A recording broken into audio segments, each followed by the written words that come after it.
Brethren मिल्लत इस्लामी अस्सलामु अलैकुम व रहमतुल्लाहि व बरकातुहू। अल्हम्दुलिल्लाहिल हन्नानिल मन्नान अल्लज़ी खलक़ल इंसान वअल्लमहुल बयान वस्सलातु वस्सलामु अला रसूलिही सय्यिदिल इंसी वल जान व अला आलिही व अस्हाबिही ज़विल खैरि वल इहसान अम्मा बअद फ़अऊज़ु बिल्लाहि मिनश शैतानिर रजीम बिस्मिल्लाहिर रहमानिर रहीम लक़द जाअकुम रसूलुम मिन अनफुसिकुम अज़ीज़ुन अलैहि मा अनित्तुम हरीसुन अलैकुम बिल मुमिनीना रऊफ़ुर रहीम सदक़ल्लाहु मौलाना अज़ीम। बारगाह रिसालत में आप सल्लल्लाहु तआला अलैहि वसल्लम में एक बार दुरूद पाक का हदिया पेश करें। अल्लाहुम्मा सल्लि अला सय्यिदिना व मौलाना मुहम्मदिन मअदनिल जूदि वल करम व आलिहि व अस्हाबिहिल किराम व इब्निहिल करीम व बारिक व सल्लिम सलातन दाइमतन सरमदन अबदा। आई नई हुकूमत सिक्का नया चलेगा, आई नई हुकूमत सिक्का नया चलेगा, आलम में रंग बदला सुबह शबे विलादत, हश्र तक डालेंगे हम पैदाइशे मौला की धूम, मिस्ले फारस नजद के किले गिराते जाएंगे, खाक हो जाएं आदू जलकर मगर हम तो रजा, दम में जब तक दम है जिक्र उनका सुनाते जाएंगे। अजीज़ान गिरामी वक़ार, आप तमामी अहबाब को सबसे पहले मैं इस अजीम साअत की मुबारकबादी पेश करता हूँ जो अल्लाह तबारक व तआला ने हमारी जिंदगियों में अता फरमाया है। ये कितना अजीम इत्तेफाक है, बल्कि कितनी अजीम सआदत है कि हम अपनी जिंदगियों में 1500 साला जश्न ईद मिलादुन नबी मनाने जा रहे हैं। अल्हम्दुलिल्लाह, ये रसूल करीम सल्लल्लाहु तआला अलैहि वसल्लम की विलादत बासआदत का 1500 सालाना जश्न ईद मिलाद हम सुन्नियों की किस्मत में मनाने आ गया है। एक बात आपको बताता चलूं कि हुजूर पाक सल्लल्लाहु तआला अलैहि वसल्लम की विलादत की खुशी मनाना ये अल्लाह तबारक व तआला ने किस्मत वालों को अता फरमाया है। जिसकी किस्मत अच्छी है वो हुजूर पाक के जिक्र से खुश भी होता है, फलता भी है और फूलता भी है, और जिसकी किस्मत फूटी है वो जलता भी है, जलाता भी रहता है। हमें आज उससे गरज नहीं। आप शरीयत के हुदूद में रह करके हुजूर पाक सल्लल्लाहु अलैहि वसल्लम की आमद की जितनी खुशियां मनाएं वो कम है। जितना हुक्म हमें दिया गया है उन सारी खुशियों के साथ आप लोग मियां साल भर में एक बार थोड़ी ना मीलाद मनाने की खुशी है, और एक साल ही नहीं। हमारा मसलक तो ये है कि इस साल ही ईद मिलाद नहीं मनाएंगे, बल्कि हश्र तक डालेंगे हम पैदाइशे मौला की धूम, और बल्कि ये अपना अकीदा बना करके चलो, दम में जब तक दम है जिक्र उनका सुनाते जाएंगे। और हो सकता है प्रोग्राम के लिए, स्टेज के लिए और फिर माहौल बनाने के लिए परमिशन लेना पड़ता हो, लेकिन हुजूर पाक का जिक्र करने के लिए किसी सुन्नी को किसी के परमिशन की जरूरत नहीं। आशिक रसूल उसका अकीदा तो ये है, मैं वो सुन्नी हूं जमील कादरी, मरने के बाद मेरा लाशा भी कहेगा अस्सलातु वस्सलाम। हमारा तो ये तौर तरीका है। आज सुन्नियों की किस्मत में ये मिलाद की जो घड़ी आई है, सबसे पहले तो मैं गुजारिश करूंगा कि अल्लाह के नबी सल्लल्लाहु तआला अलैहि वसल्लम की बारगाह में वो खिराज अकीदत पेश करो कि ये तारीख बन जाए, बल्कि इस्लाम की तारीख का एक अजीम हिस्सा अभी इस साल आपको मिलने वाला है। पूरी इस्लामी तारीख में ये तारीख बनने जा रही है कि 1500 सालाना जश्न ईद मिलादुन नबी अल्लाह ने हम गुनहगारों को अता फरमाया है। और ये किस्मत नहीं है तो और क्या है मेरे अज़ीज़ों। लेकिन साथ में ये भी मैं आपको बता दूं कि हुजूर पाक सल्लल्लाहु तआला अलैहि वसल्लम की मिलाद की खुशी क्या ये कुरान और हदीस से साबित है भी कि नहीं है, क्योंकि अभी ये 10 दिन बचे हैं 12वीं शरीफ को। एक बात कान खोल करके सुन ले, मैं कुरान और हदीस की दलाइल की तरफ आता हूं बाद में, लेकिन एक बात वजाहत के साथ कहता हूं।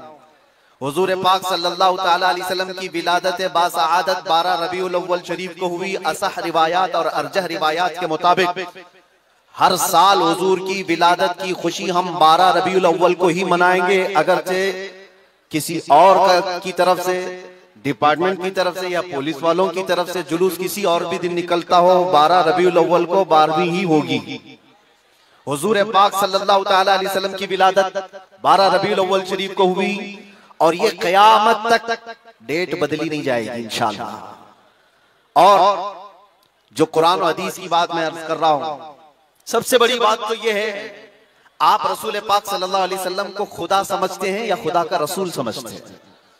खुदा का रसूल समझते हैं तो फिर मिलाद मनाओ, इसलिए कि खुदा की मिलाद नहीं हो सकती, खुदा की मिलाद नहीं हो सकती, क्योंकि अल्लाह के बारे में अकीदा क्या है हमारा, लम यलिद वलम यूलद, वो ना किसी से पैदा हुआ ना उससे कोई पैदा होगा।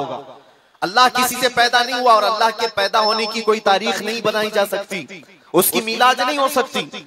और रसूल पैदा हुए हैं 12 रबीउल अव्वल शरीफ को, आपकी माँ भी है और आपके बाप भी हैं और आपसे भी लोग, आपसे भी बच्चे पैदा हुए हुजूर पाक सल्लल्लाहु अलैहि वसल्लम से। तो हम पूरी दुनिया में हुजूर की मिलाद मना करके शिर्क को तोड़ने वाला अमल करते हैं, शिर्क को तोड़ने वाला अमल करते हैं। कोई हमारी तरफ जो शिर्क का फतवा देता है उसे कान खोलकर सुन लेना चाहिए। मिलाद मनाकर हम बताते हैं हम मोहम्मद अरबी सल्लल्लाहु अलैहि वसल्लम को खुदा नहीं समझते बल्कि खुदा का रसूल समझते हैं। अगर खुदा समझते या खुदा के बराबर समझते तो हुजूर की मिलाद कभी नहीं मनाते, क्योंकि अल्लाह की मिलाद नहीं मनाई जाती तो हम रसूल की भी मिलाद नहीं मनाते। दोनों को अगर बराबर समझते, नहीं, हम सुन्नियों का अकीदा यह है, मैं मानता हूं ए अक्ल वालो, मेरा मोहम्मद खुदा नहीं है, मगर दिलों में ये नक्श कर लो कि वो खुदा से जुदा नहीं है।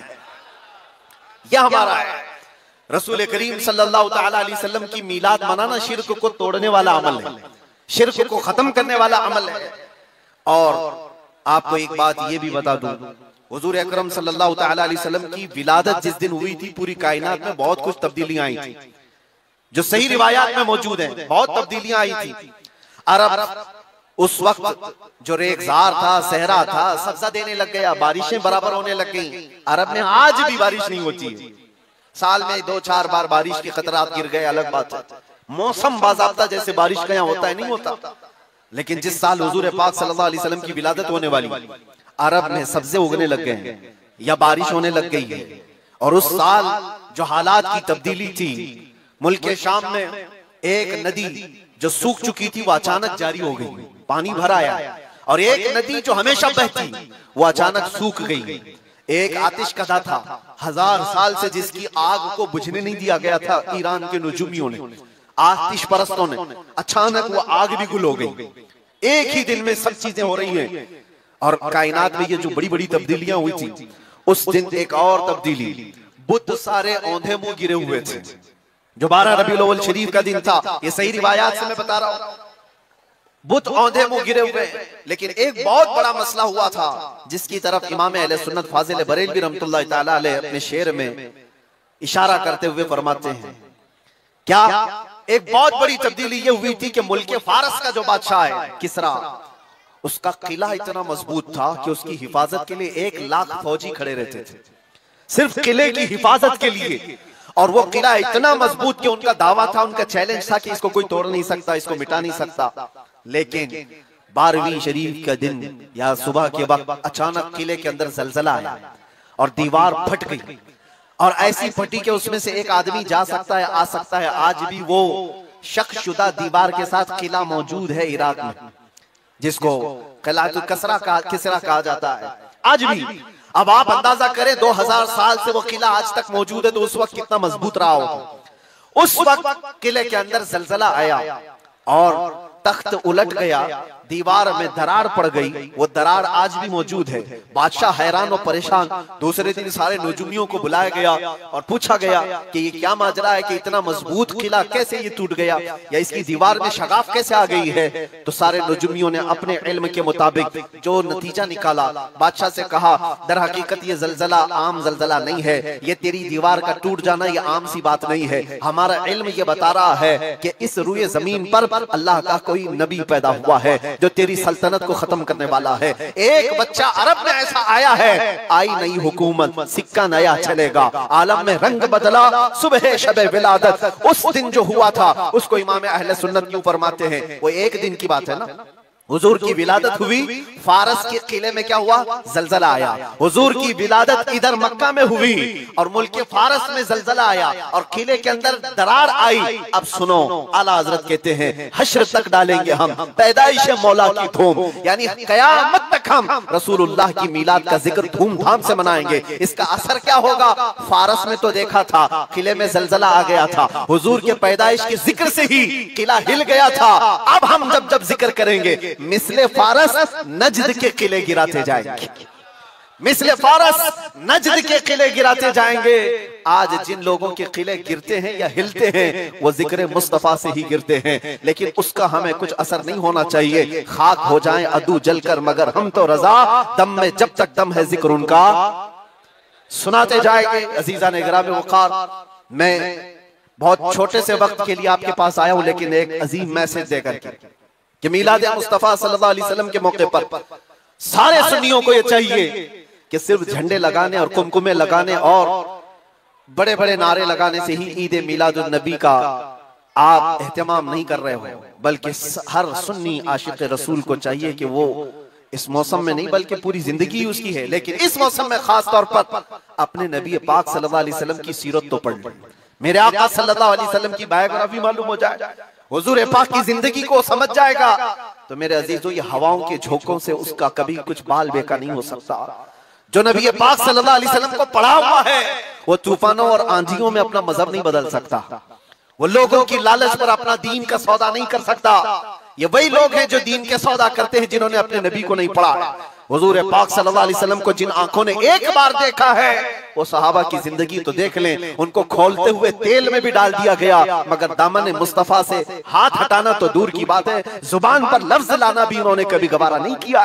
जानते हो, 3 भाई थे, ये कलयुगी में एक हिकायत लिखी हुई है, 3 सगे भाई थे, एक ईसाई बादशाह ने गिरफ्तार कर लिया, तीनों जवान थे 20 से 30 साल के बीच में, और बादशाह ने कैद करके उनको सबसे पहले क्या कहा, तुम अपना दीन बदल लो, धर्म परिवर्तन कर लो, मोहम्मद अरबी सल्लल्लाहु अलैहि वसल्लम के जो कसीदे गाते हो छोड़ दो। लेकिन देखो, याद रखो, उसमें से जब बादशाह ने ये बात रखी तो उन्होंने कहा नहीं, हमारा दीन इतना सस्ता नहीं है कि हम तुम्हारी कैद में आते ही बदल डाले। उसने कहा अगर तुम बदल लोगे तो मैं तुम्हें अपने वजारत में, सिपाहियों में बड़े मनसब पर रखूंगा। नहीं माना, ठुकराया। बादशाह ने क्या कहा, इसकी सजा तुम्हें भुगतने के लिए तैयार रहनी होगी। तैयार। बहुत बड़े एक कढ़ाई में तेल को लाकर खोलते हुए तेल में उसमें से सबसे बड़े भाई को डालने का हुक्म दिया। बादशाह ने जैसे हुक्म दिया, जल्लाद आया और उन 3 भाइयों में से एक को उठाया और खोलते हुए तेल में डाल दिया। अंदाजा करो, मोमबत्ती पर अगर तुम्हारी उंगली भी लग जाए ना तो चमड़ी जल करके निकल आएगी, और पता नहीं कितने दिन तक इसकी जलन आपको होती रहे, लेकिन एक पकते हुए तेल में डाला जा रहा है। डाल दिया, जिस्म पूरा चरमरा गया। थोड़ी देर गुजरी, 2 भाई और मौजूद, दूसरे को बुलाया गया, देखा तुम्हारे भाई का हश्र क्या हुआ है, तुम अगर बादशाह की पेशकश को कबूल कर लो तो शायद तुम्हारी जान बच सकती है। दूसरे ने मुस्कुराया और कहा, वही शायद उनकी ही जुबान थी जो बरेली से यूं आती है, जिंदगी ये नहीं किसी की किसी के लिए, जिंदगी है नबी की नबी के लिए। मेरे बड़े भाई को जलाने के बाद अब तो तुमने और भी मुश्किल कर दिया है फैसला। मैं इस बात के लिए तैयार हूं कि इससे बड़े तेल में भी मुझे डाला जाए, लेकिन जुबान पर मेरे मुस्तफा के दामन को छोड़ने वाली बात कभी नहीं ला सकता। दूसरे भाई को भी उठाया गया और खोलते हुए तेल में डाल दिया। 2 भाइयों की शहादत हो गई जगह पर ही। वो तेल में डालना, जुबान पे अल्फाज हो सकता है, आसानी से हम बोल रहे हैं और आप आसानी से सुन रहे हैं, प्रैक्टिकल जिसके साथ होगा वो अंदाजा कर सकता है दर्द और कर्ब किसको कहते हैं, शिद्दत की तकालीफ किसको कहते हैं। मेरे अजीजों, तीसरा जो नौजवान था वो बहुत ही कम उम्र का था, 22 से 23 साल का होगा। बादशाह का जो वजीर वहां पर था उसने देख करके बादशाह से कहा, इस लड़के को मेरे हवाले कर दीजिए, मैं इसको बदल करके लाऊंगा, मेरा चैलेंज है। क्यों, जान इसकी भी ले लेंगे, मैं इसको बदल करके लाऊंगा। इतने मजबूत लोग कैसे हो सकते हैं अरब के कि खोलते हुए तेल में इनके भाइयों को डाला गया तब भी ये बदल नहीं रहे। 2 को मरते हुए, अरे यहाँ 1 को डंडा पड़ते हुए देखकर सारे भाग जाएं, और ये 2 को जलते हुए देख करके भी टस से मस नहीं होते। कैसा अकीदा है, कैसा तसल्लुब है इनका। बादशाह ने कहा, किस बात पर तुम्हें यकीन है कि इसको तुम बदल लाओगे? उसने कहा, मुझे भरोसा है, आप मुझे दीजिए 1 महीने का टाइम, इसको बदल कर न लाओ तो फिर मुझे आप जो सजा दे। बादशाह ने कहा, ठीक है ले जाओ। तीसरे को खोलते हुए तेल में डालने की बजाय बादशाह ने अपने वजीर के हवाले कर दिया। और दुनिया देखो मेरे अजीजों, याद रखो आशिकाने मुस्तफा से दो इम्तिहान हर जमाने में होते रहेंगे, आज भी हो रहे हैं और होते रहेंगे। पहला इम्तिहान मौत से डरा करके तुम्हारा दीन छीन लिया जाएगा, मौत से डरा करके ये हो जाएगा वो हो जाएगा, तुम्हें ये कर दिया जाएगा वो कर दिया जाएगा। मौत का डर, खौफ तुम्हारे कदमों में डगमगाहट लाने के लिए लाया जाता है। अगर मौत से नहीं डरता कोई आदमी तो उसके साथ दूसरा पैंतरा क्या खेला जाता है। ये दुनिया का दस्तूर है हमेशा से। जब देखती है दुनिया के ये मौत से डरता नहीं है तो फिर इसको औरत और दौलत की लालच से खरीदने की कोशिश की जाती है। ये दो चीजें ऐसी हैं जो अच्छे अच्छों का सौदा कर जाती हैं। बहुतों ने अपना ईमान सिर्फ शबाब पर बेच दिया है, हुस्न शबाब को देख करके। औरतों के दिल दादा हुए या दौलत के दिल फरेब हो गए और उन्होंने अपना दीन का सौदा कर लिया है। नौजवानों याद रखो, तुम्हारी जिंदगी में अगर ये दो इम्तिहानों में से कोई इम्तिहान आए तो अपने नबी पाक को याद कर लेना, हुजूर को याद कर लेना और अल्लाह के नबी सल्लल्लाहु अलैहि वसल्लम की बारगाह में ये इस्तिगासा कर लेना कि मेरे आका बड़ा सख्त और कठिन वक्त आया है। दुनिया मौत से डरा करके कभी मेरा ईमान छीनने की कोशिश कर रही है, अगर उससे मैं नहीं डगमगाया तो दुनिया मुझे हुस्न शबाब की लालच दे करके अपनी तरफ लेना चाहती है। अब उस वजीर ने क्या किया, उस छोटे से नौजवान लड़के को अपने घर ले गया और उसकी बेटी थी जो निहायत हसीन और जमील, बहुत खूबसूरत लड़की उस वजीर की थी। अपनी बेटी को बुलाया और कहा, बेटी तेरे लिए एक काम देता हूँ, 1 महीना हमको मिला है, इस नौजवान को अपनी मोहब्बत में अपने हुस्न जमाल में लेकर के आजा, बादशाह सलामत से जो इनाम चाहे तुझे ला करके दे दूंगा। अपनी लड़कियां आशिकाने मुस्तफा को खरीदने के लिए कल भी भेजे जाते थे, आज भी भेजी जा रही है। हो सकता है बहुत सारी जगहों पर जो हमारे लोग मुर्तद होते जा रहे हैं, वो जो बच्चियां आज अपने दीन और ईमान का सौदा करके भागती हैं किसी गैर के साथ और कहीं जा करके शादियां रचाती, वो ये समझती हैं कि ये कॉमन सी बात है। वो दीन बेचने वाले लोग हैं, उनका हिस्सा दीन इस्लाम में कुछ नहीं। कल कयामत के दिन देखना, तुमने अपने नफ्स की खातिर एक गैर मुस्लिम के साथ भाग करके निकाह किया, चाहे वो बेटी हो कि बेटा हो, अपने दीन से सौदा किया है और गद्दारी की है। कल कयामत के दिन मुंह तो अल्लाह को दिखाना है, हुजूर की शफाअत के बगैर तो कुछ होना नहीं है। देखना हश्र में जो हुजूर पाक सल्लल्लाहु तआला अलैहि वसल्लम के साथ तुम खड़े रहोगे कि हम खड़े रहेंगे, वो वक्त आने वाला है। उस नौजवान के साथ क्या हुआ, वजीर ने अपनी बेटी तो लगा दी। अल्लाह की पनाह मेरे अजीजों, हुजूर पाक का इश्क का एक कतरा भी जिसके दिल में आता है, ऐसी चीजें उसके पांव को नहीं डगमगाती, ना कभी उसका ईमान खरीद सकती हैं, ना उसके दीन का सौदा कर सकती हैं। वो लड़की रोजाना आती, रात के वक्त बैठ जाती और ये नौजवान जैसी महसूस करता मेरे कमरे में अकेले तन्हा रहने के बावजूद वजीर की खूबसूरत हसीन और जमील बेटी, जिसके निकाह के पैगाम बादशाहों के औलाद से आया करते थे, शहजादे निकाह का पैगाम भेजा करते, वो लड़की मेरे पास आकर बैठ जा रही है। नौजवान क्या करता था, मुसल्ला बिछाया और सजदे में गिर गया। जब तक वो उठती नहीं थी ये सर उठाता नहीं था। ये रात भर के सजदे इसके इसी तरह रहते, वो ऊँगती रहती, देखती रहती, इंतजार करती रहती और थक करके वापस चली जाती। महीना गुजरने को आया था मेरे अजीजों, उस नौजवान ने आंख भरकर एक बार देखा भी नहीं और वो थक हार करके महीना खत्म होने के बाद उस नौजवान को मुखातब करके कहती है, ऐ नौजवान एक बार मेरे हुस्न को देख तो ले, मुझे देखने के लिए बादशाहों के बेटों की भी कतार लगती है, कई बड़े बड़े लोग पैसों के अंबार लगा सकते हैं मेरे हुस्न को देखने के लिए, एक तू है कि मैं आता हूं तो मुसल्ले पे गिर जाता है, उठ एक बार देख तो ले, मुझे अल्लाह ने कैसा हुस्न दिया है, कैसा जमाल दिया है, एक बार देख तो ले। उस नौजवान ने आंखें झपकाए बगैर, पलटे बगैर जवाब दिया कि ऐ खातून तू अपना ये हरबा इस्तेमाल करना बंद कर दे, ये तेरा काम मुझ पर चल नहीं सकेगा। वजह यह है जिन आंखों में एक बार जमाले मुस्तफा बस चुका हो उसको दुनिया का हुस्न कभी धोखा नहीं दे सकता, दुनिया का जमाल उसे खरीद नहीं सकता। वो खातून उठ गई और जवान की इन बातों से उसके दिल पर ऐसा वलवला तारी हुआ। वो खातून कहती है, ऐ नौजवान खड़ा हो जा, मैं तुझे खरीदने नहीं आई, मैं तुझे अपनी दामे फरेब में फंसाने नहीं आई, उठ जा, अब मेरी एक अर्जी सुन ले। नौजवान उठा और पूछा क्या अर्जी है। कहती है कि मैं अब तेरी मोहब्बत में गिरफ्तार हूँ, मैं चाहती हूँ कि तू मेरे दीन में ना आ बल्कि तू अपने दीन में मुझे दाखिल कर ले। जिसके हुस्न ने तेरी आंखों को ऐसा बाकमाल बनाया है कि तन्हा होते हुए भी कभी तूने मेरे हुस्न को नहीं देखा। मैं चाहती हूँ कि उस हुस्न के पैकर जमाले मुस्तफा की मैं भी दिलदादा हो जाऊं। उस नौजवान को उठाया और कहा, मुझे पढ़ा दे ला इलाहा इल्लल्लाह मुहम्मदुर रसूलुल्लाह। हर जमाने में आशिकाने मुस्तफा जो होते हैं, हर जमाने में जो आशिकाने मुस्तफा होते हैं, वो दूसरों की छाप अपने ऊपर लेते नहीं हैं, बल्कि जहां जाते हैं अपनी छाप दूसरों पर छोड़ करके आते हैं। यही होती है जिंदगी आशिकाने मुस्तफा की। उस नौजवान ने उसे कलमा तैयबा पढ़ाया और उस खातून ने कहा, चलो यहाँ से निकलो, कुफरिस्तान से निकल करके हम निकाह करते हैं और साथ जिंदगी गुजारेंगे। तवज्जो चाहता हूँ, तवज्जो चाहता हूँ, ये मेरी बात को खत्म होने दो। ऐ नौजवानों, आज तुम्हें कोई बहकाने वाला, खोलते हुए तेल में डालने वाला नहीं है, उसके बावजूद तुमने पता नहीं अपने कितने घंटे ये सारे सोशल मीडिया पर आई हुई ऐसी हसीना और जमीलाओं के पीछे अपनी रातें बर्बाद कर डाली। तुम्हें पता नहीं ये आंखें अल्लाह ताला ने तुम्हें किस लिए दिए हैं।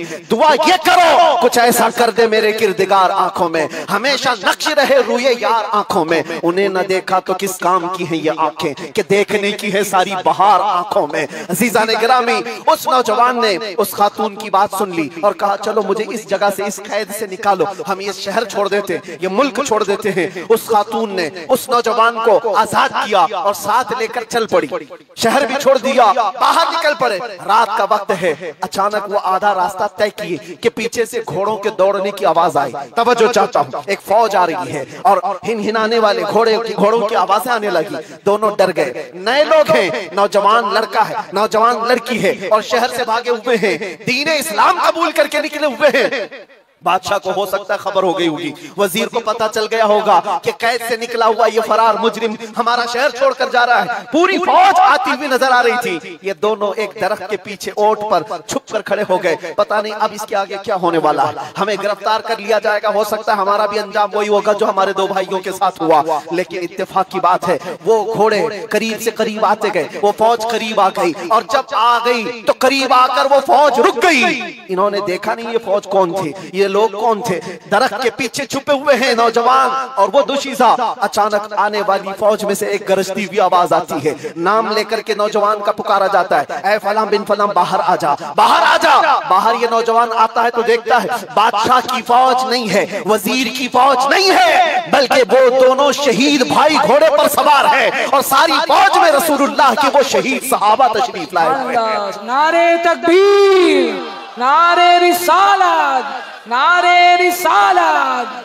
ये नौजवान घबरा गया और पूछा, मैं अपने भाइयों को देख रहा हूँ घोड़ों पर सवार हैं। चंद दिनों पहले बादशाह ने खोलते हुए तेल में इनको उंडेल दिया था, इनके जिस्मों को जला दिया था। ये देख करके आप कपकपी जिस्म पर तारी है, भीगी आंखों से पूछने लगा, बड़े भाई आप लोगों को जला दिया गया था, तेल में खोलते हुए डाल दिया गया था, आप लोग यहाँ कैसे आए? दोनों भाइयों ने कहा, ऐ हमारे नन्हे भाई, क्या तूने कुरान की आयत नहीं पढ़ी, वला तक़ूलू लिमन युक़तलु फ़ी सबीलिल्लाहि अमवात, अल्लाह की राह में जो मारे जाएं उन्हें मुर्दा ना कहो। नौजवान ने पूछा, तुम्हें दर्द कितना हुआ होगा जब जलाया गया था, खोलते हुए तेल में डाला गया था, कर्ब कैसा था, तकलीफ कैसी थी? तवज्जो चाहता है नौजवानों, इश्क़ मुस्तफा में बर्दाश्त किया हुआ दर्द कुछ नहीं होता है। उन नौजवानों ने कहा, दर्द कौन सा, कर्ब कौन सा, तकलीफ कौन सी? तूने हमें डालते हुए देखा है, खोलते हुए तेल में, जलती हुई चमड़ी देखा है, लेकिन हमें दर्द का एहसास नहीं हुआ, इसलिए कि जिस वक्त जल्लाद हमें तेल में डाल रहा था, सामने तो हमें जमाले मुस्तफा नजर आ रहा था। जहां मुस्तफा का हुस्न हो फिर दर्द किस बात का, कर्ब किस बात का? इसीलिए तो सहाबा का ये नारा था, या रसूलुल्लाह, या रसूलुल्लाह, कुल्लु मुसीबतिन बादका जुलल। ऐ अल्लाह के रसूल, अगर आप हैं तो फिर हर मुसीबत हल्की है, हर मुसीबत छोटी है। ऐ नौजवानों, दुनिया ने खरीदने की कोशिश की है, लेकिन जो जमाले मुस्तफा का दिलदाता है वो दुनिया के हालात से न बिकता है न झुकता है। अपना मिशन ऐसा बनाओ कि तुम्हें 100-500 रुपए में खरीदे जाने वाली कौम का लक़ब न दिया जाए, बल्कि इकबाल आज से 100 साल पहले कहता था, इकबाल शायर मशरिक, अंग्रेजों ने क्या कहा था हमारे मुतालिक, वो अपने शार में कहा है। अंग्रेज क्या कहते थे? थक गए थे, थक गए थे। आपको क्या पता है हिंदुस्तान की इस आजादी में जितने आज बड़े बुलंद बांग दावे किए जाते हैं, पता है नौजवानों, तारीख याद रखो, 30,000 उलमाए अहले सुन्नत को इन्होंने दिल्ली से लेकर कश्मीर तक हर झाड़ी पर फांसी पे लटकाया हुआ था। 30,000 उलमाए अहले सुन्नत। काला पानी की सजा अंडमान निकोबार में किसको दी गई थी? अल्लामा फजले खैराबाद, इनायत अहमद काकोरवी, जिनकी पीठ की हड्डी तोड़ दी गई थी, खड़े नहीं हो सकते थे। 8-8 साल 10-10 साल तक झुकी हुई कमर के साथ इनको सजाएं दी गई। किफायत अली काफी कौन है? जिनको भरे बाजार में चौराहे पर लाकर अंग्रेजों ने फांसी पर चढ़ाया था। जालिमा तारीख भुला देते हैं या तारीख के चेहरे पर आज मट्टी थोपने की कोशिश की जाती है और हमारे नौजवान है कि याद नहीं रखते हमारी तारीख। या आशिकाने मुस्तफा थे, अंग्रेजों के नाक में अगर किसी ने दम किया था तो वो आशिकाने मुस्तफा की जमात थी, आशिकाने मुस्तफा की जमात थी। किफायत अली काफी को सूली पर चढ़ा रहे थे, लेकिन जानते हो उससे पहले किफायत अली काफी एक आलिम दीन, उस आलिम दीन को गिरफ्तार करने के लिए कितने कुत्ते आए थे? 3000 अंग्रेजों की फौज ने मिलकर के एक आलिम दीन को गिरफ्तार किया था। हमेशा से यही तारीख रही है, हमेशा से। इसलिए कि पता है कि रसूलुल्लाह सल्लल्लाहु तआला अलैहि वसल्लम का शेर 1-2 के काबू में आ भी नहीं सकता, हमेशा घेर कर मारने की आदत कुत्तों की रही। करबला में भी तो यही हुआ, अकेले इमाम हुसैन के साथ सुबह से लेकर दोपहर तक लड़ते रहे। और आपको पता है एक हुसैनी जवान ने 200 यजीदियों को मार डाला है, एक ने। तारीख खाली मरने वालों की ना बताओ, शहीद होने वालों की नहीं बताओ, ये भी देखो हुसैनियों ने कितनों को सुलाया है। एक हुर बिन यजीद जो एक रात पहले इमाम हुसैन के पास आकर बैत किए थे, एक रात पहले, और उन्होंने दूसरे दिन जंग शुरू की थी तो 120 लोगों को मारा था। आप अंदाजा करो, एक रात का हुसैनी 120 को सुला सकता है, तो अंग्रेज अच्छी तरह जानते हैं जो पैदाइशी हुसैनी हो कितनों को सुला सकता है, सब पता है। किफायत अली काफी को 7 दिन तक गिरफ्तार करके उनके जिस्म पर इस्त्री चलाते थे, गरम इस्त्री चलाते थे, और जब चमड़ी जलती थी तो उस पर नमक छिड़कते थे। और किफायत अली काफी को बार बार कहते फतवा बदल डालो, आ जाओ हमारे वजारत में, हमारा मनसब ले लो, हर महीने पाउंड दिए जाएंगे, बरतानिया के पाउंड। लेकिन आशिक मुस्तफा डॉलर और बरतानिया के पाउंड पर नहीं बिकता, वो हुस्ने मुस्तफा का दिलदादा होता।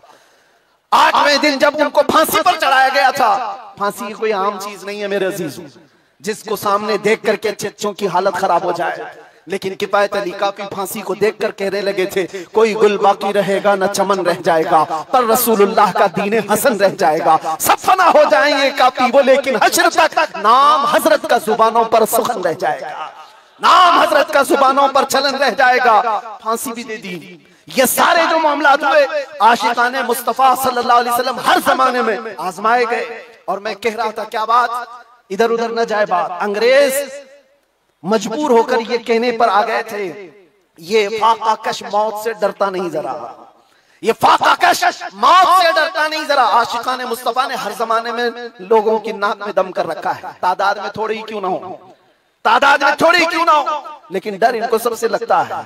क्या आपने तारीख नहीं देखी? एक बात मैं बताऊं, बॉडी बनाने वाले, मुक्के आजमाई करने वाले, चाहे तुम्हारे पास जितनी भी ताकत हो, ये जिस्मानी ताकत अपनी जगह पर, हमने देखा है व्हील चेयर पर बैठ करके एक खादिम हुसैन लब्बैक या रसूल अल्लाह कहता था, यूरोप की धरती भी हिलने लगती थी। पता ही चलता है जिस्मानी ताकत का कोई असर नहीं होता, इश्क़ मुस्तफा जहां होता है वो असली ताकत कहलाई जाती है। नारे तकबीर, नारे रिसालत, आशिकाने मुस्तफा, सुभान अल्लाह, सुभान अल्लाह। जिंदाबाद, अल्लाह अकबर, आला हजरत, आला हजरत, आला हजरत, आला हजरत, अल्लाह अकबर, या रसूल अल्लाह, जिंदाबाद, जिंदाबाद। मेरे अजीजों, बात सिर्फ इतनी है, यही मैंने एक साहब से पूछा था कि मियां तकरीरें बहुत होती हैं, भाषण भी बहुत होते हैं, क्या क्या नहीं कहा जाता। हमने खाली कुछ देर की खामोशी ही तो कहा था। खामोशी कहना क्या इतना बड़ा जुर्म बन गया? वो तो आप सबको भी पता है कहां कहां से हमारे जुलूस निकाले गए, कहां कहां का क्या क्या देखा। बहरहाल मैं वो दास्तानें बताने नहीं आया हूं, लेकिन इतनी बात मुझे आज भी एहसास दिलाती है, ये अल्लाह का करोड़ा एहसान है। तुमने मुझे हथकड़ियां पहनाई है, घुमाया, जहां भी रखा, जिस तरह भी रखा। 8 महीने क्या 8 साल रखते या 80 साल अगर उम्र होती तो रखते, इससे फर्क नहीं पड़ता। डर तो ये था कि चोरी में नहीं ले गया, डकैती में नहीं ले गया, रेप में नहीं ले गया, मर्डर में नहीं ले गया। दुनिया को तुम्हें बताना पड़ेगा इस आलिम को क्यों ले गया, तो तुम पुकार करके यही कहोगे इश्क़ मुस्तफा की बात करता था इसलिए। सुभान अल्लाह। लब्बैक लब्बैक लब्बैक या रसूल अल्लाह, लब्बैक लब्बैक लब्बैक या रसूल अल्लाह, लब्बैक लब्बैक लब्बैक।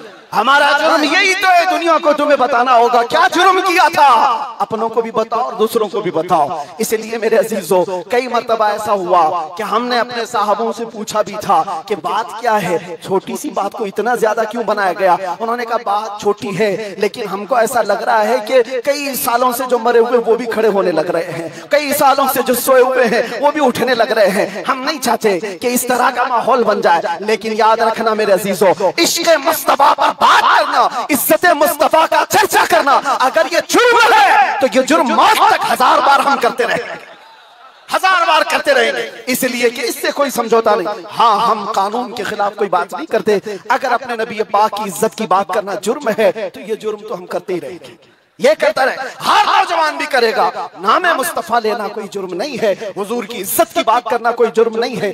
लेकिन एक साहब ने कहा, मुझसे कहा कि मुफ्ती साहब आप बयान करो, जितना करना है अपने नबी की तारीफ करो, जो करना है करो, लेकिन आप ये दूसरों को कुत्ता क्यों बोलते हो, ये सारी चीजें क्यों कहते हो। मैंने कहा अगर आपकी माँ को कोई बदकार कह दे, आपकी माँ को कहे कि बदकार है, तो आपको कैसा लगे। तो खड़े हो गए, कहा मेरी माँ को क्यों मिसाल में ला रहे हो, आप मेरी माँ के बारे में मिसाल क्यों दे रहे हो। मैंने कहा अभी तो मिसाल ही दिया, गाली नहीं दिया, खाली मिसाल, सपोज, एग्जाम्पल, इस पर आप इतना भड़क गए। याद रखो मेरे अजीजों, आप अपनी माँ से जितना मोहब्बत करते हैं, करोड़ों माँ से ज्यादा एक सुन्नी आशिक रसूल अपने नबी से मोहब्बत करता।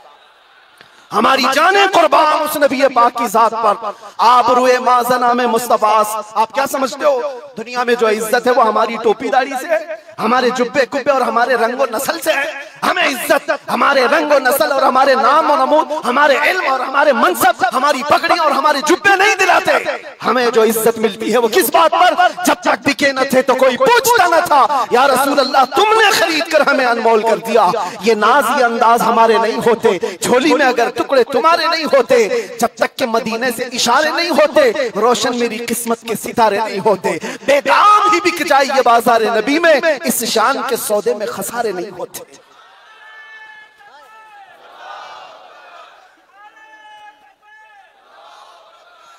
बात मैं अभी खत्म करने आ रहा हूं, बस आप इस बात को अंदाजे में रखो मेरे अजीजों। दुनिया में बहुत आंधियां हैं, बहुत तूफान, और लोग कहते हैं हालात सही नहीं है, हालात सही नहीं है, इसलिए ऐसे चलना चाहिए। हालात तो हुजूर जब ऐलान नबूवत किए थे उस वक्त से लेकर अब तक कभी सही हुए ही नहीं, कभी सही नहीं हुए। क्या बद्र में हालात सही थे, उहद में हालात सही थे, खंदक में हालात सही थे, खैबर में हालात सही थे, फतेह मक्का में हालात सही थे, करबला में हालात सही थे, कभी नहीं हुए। तो ये क्या ताना दिया जाता है, ये क्या मसलहत और हिकमत की बात की जाती है। हालात बड़े पेचीदा हैं, हालात बड़े सख्त है मेरे अजीजों। ये क़यामत तक ऐसे हालात रहने वाले। सतीजा कार रहा है अजल से ता इमरोज, शरारे बूलहबी से चराग मुस्तफवी, हर जमाने में ये हालात रहेंगे। आशिक मुस्तफा को इन्हीं हालात में परचम रिसालत बुलंद करके रखना है। वो सहाबा से पूछो जो निकल पड़ते थे, पैरों में चप्पल नहीं और कपड़ों पर पैबंद लगे हैं, एक खजूर की गुठली पर पूरा दिन गुजार लेते थे, फाका कश थे, लेकिन उनसे पूछो क्या उनके लिए हालात सही थे जब अफ्रीका जा रहे थे, जब यूरोप की कलीसियाओं में अजानें दे रहे थे, अफ्रीका के तपते हुए सहराओं में नामे मुस्तफा बुलंद कर रहे थे। उनसे पूछो हालात सही थे, वो कहेंगे कहां के हालात सही थे, उस वक्त भी हालात सही नहीं थे, लेकिन उसके बावजूद उन सहाबा का हाल ये था, दश्त तो दश्त है, दरिया भी न छोड़े हमने, बहरे जुल्मात में दौड़ा दिए घोड़े हमने। आ गया ऐन लड़ाई में गर वक्त नमाज, किबला रूहों की ज़मीं बोस हुई कौमे हिजाज, एक ही सफ में खड़े हो गए महमूद और अयाज, ना कोई बंदा रहा ना कोई बंदा नवाज। ये सहाबा का मसलक था, उनका मामूल था, टल ना सकते थे, जंग में अड़ जाते थे, पांव शेरों के मैदान से उखड़ जाते थे, हक से सरकश हुआ कोई तो बिगड़ जाते थे। अरे तेग क्या चीज, हम तोप से भी लड़ जाते थे। अजीजान गिरामी, आप मजबूती पैदा करो नामे मुस्तफा के साथ। आला हजरत की एक बात बड़ी प्यारी लगी, आप बड़े परेशान थे और ये बात मैं आपको बताकर चलूं, जो इस हक रास्ते पर आएगा उसे समझ करके चलना पड़ेगा, कांटों के रास्ते हैं। ऐसा नहीं कि हर जगह फूल सजाए जाएंगे। लोग ये समझते हैं नामों से रिसालत की बात करें और फिर हलवे पराठे खाते रहे। और हम नजराने लेते रहे लोगों के यहाँ जाकर के। लोगों को ऐसा लगता है, आज मैं इस बात की वजाहत करता हूँ, वल्लाह बिल्लाह तल्लाह, कभी मुझे फकीर की कभी ये ख्वाहिश नहीं होती कि लोग मेरे नाम का नारा लगाएं, कभी नहीं। जो नारा लगे वो मेरे मुस्तफा के नाम का हो। हमारी अपनी कोई इज्जत नहीं है, हमारा इस्तेकबाल करना कहीं पर किसी के लिए वाजिब नहीं। आपकी मोहब्बत सराखों पर, लेकिन मैं इसका आशिक नहीं और ना ही इसका ख्वाहिशमंद, ना ही बुलंदो बाला इस्तेकबाल के साथ बड़ी गाड़ियों में आना, ये ताम झाम, कभी मुझे इस चीज की ख्वाहिश नहीं रही। और अगर ऐसी ख्वाहिश होती तो इस गली में आकर के आपसे बयान नहीं कर रहा होता। हमने लाखों का मजमा भी देखा है, लेकिन एक बात है, इस रास्ते पर चलने वाले को ये सोच करके चलना होगा कि आजमाइश होगी और इम्तिहान होगा। कई मर्तबा दौलत से खरीदे जाने की कोशिश की जाएगी, माल और मनसब दे करके, या कभी हुस्न शबाब दे करके, या कभी मौत की धमकी दे करके। ये सारी चीजें हमने देखी हैं अपनी जिंदगी में, बहुत छोटी जिंदगी में मौत की धमकी भी दी गई है। हम मुझसे कहा गया था कि अगर छूट गए तो समझ लेना कि दूसरा अवतार मिला है आपको। हम तो खैर अवतार देने वाले तुम नहीं हो, रज़्ज़ाक़ हकीकी अल्लाह रब्बुल इज्जत, जब तक वो न चाहे तुम्हारी सारी कायनात मिलकर के मेरा बाल बेका नहीं कर सकेगी। और अगर अल्लाह तबारक व तआला चाहे तो मच्छर और चूंटी से भी मौत हो सकती है, अल्लाह ना चाहे तो मोदी योगी से भी कुछ नहीं होता। अल्लाह अगर ना चाहे, अल्लाह अगर ना चाहे फिरौन और नमरूद से भी कुछ नहीं होता। और अगर अल्लाह चाह ले तो मच्छर से नमरूद भी मर सकता है और पानी से फिरौन भी हिलाक हो सकता है। हमारा अकीदा ये है, हमें उस बात का डर नहीं है, हमारी जिंदगी जब तक लिखी हुई है वो रहेगी, और मौत आनी है तो आनी है। लेकिन इतना याद रखो मेरे अजीजों, क्या ही खूब है बिस्तर पर पांव रगड़ रगड़ करके मरने से बेहतर है कि नामे मुस्तफा बुलंद करके दुनिया से जाए। बुज़दिलों के साथ जाने से बेहतर है आशिकों की जमात में जाए। और आजमाइश तो होगी, इम्तिहान तो होगा। सहाबा के साथ क्या नहीं हुआ, उनके माल, उनकी औलाद, उनके घर बार सब लूट लिए गए थे मक्का में। आजमाइश ऐसी थी कि वो पूरा पूरा दिन एक खजूर की गुठली पर गुजारा करते थे, और जंगें ऐसी उन पर मुसल्लत कर दी गई थी कि उनको अमन नाम की कोई चीज ही नहीं मिलती थी। हर घड़ी एक जंग से निकले दूसरी जंग, दूसरी से तीसरी। हुजूर पाक की वफादारी के साथ इम्तिहान तो होगा। आज मिलाद मुस्तफा है, नबी करीम सल्लल्लाहु तआला अलैहि वसल्लम के 1500 साला जश्न ईद मिलाद की हम तैयारियों में अपने ईमान को मजबूत करो, अपने अकीदे को मजबूत करो, इश्क़ रसूल इतना बढ़ा लो। मैं कभी कोई तलवार बंदूक बारूद की बात नहीं करता, ना ही मैं कभी कोई खुफिया मीटिंग करता हूँ, ना ही मैं कभी कोई तंजीम की बात करता हूँ कि तुम इस तरह की तंजीमें बनाओ, खुफिया मीटिंगें करो, लड़ने भिड़ने के मंसूबे बनाओ। नहीं, जो हमारी बात रिकॉर्ड कर रहे हैं वो भी सुन ले। मैंने कभी नौजवानों को लड़ने भिड़ने के लिए तैयारियां करने की कभी बात नहीं की। अरे मियाँ, मैं तो ब्लेड और चाकू की भी बात नहीं करता, प्लास्टिक की भी नहीं बात करता। मैं से भी ये चाहता हूँ सर से लेकर पैर तक इश्क़ मुस्तफा में ऐसे ढल जाओ जिस गली से गुजरो मदीने की खुशबू आने लगे। तुम्हारा चलना फिरना कई कीड़ों की मौत का सबब बन जाएगा। आपको किसी हमले की जरूरत नहीं, आपको किसी पर अटैक करने की जरूरत नहीं। अपने दिल के अंदर इश्क़ मुस्तफा ऐसा बिठाओ, ऐसा बिठाओ। हमने देखा है मेरे अजीजों, हमने तन्हाई में बैठ के भी दिन गुजारे हैं और कई ऐसों के बीच में भी बैठ के दिन गुजारे हैं। हमारी अपनी तारीफ के लिए नहीं कह रहा, जहां ऐसे क्रिमिनल लोगों के बीच बैठते थे जो 20-20 साल से क्राइम में मुब्तला हैं, छोटे मोटे नहीं, मर्डर भी, रेप भी, ड्रग्स भी, सब उनके बीच बैठ करके देखा है। जब हुजूर पाक की बात की जाती है तो उनकी आंखों में भी आंसू आते हुए देखा है, और तौबा करते हुए भी देखा है, रमजान में तरावी पढ़ते हुए भी देखा है। मैंने ये महसूस किया है दुनिया का एक ही इलाज है, इस उम्मत का एक ही इलाज है, वो मेरी बात का आखिरी हिस्सा है। इस दुनिया का एक ही इलाज है कि मोहम्मद से वफा तूने तो हम तेरे हैं, ये जहां चीज है क्या, लौह कलम तेरे हैं, लब्बैक या रसूल अल्लाह।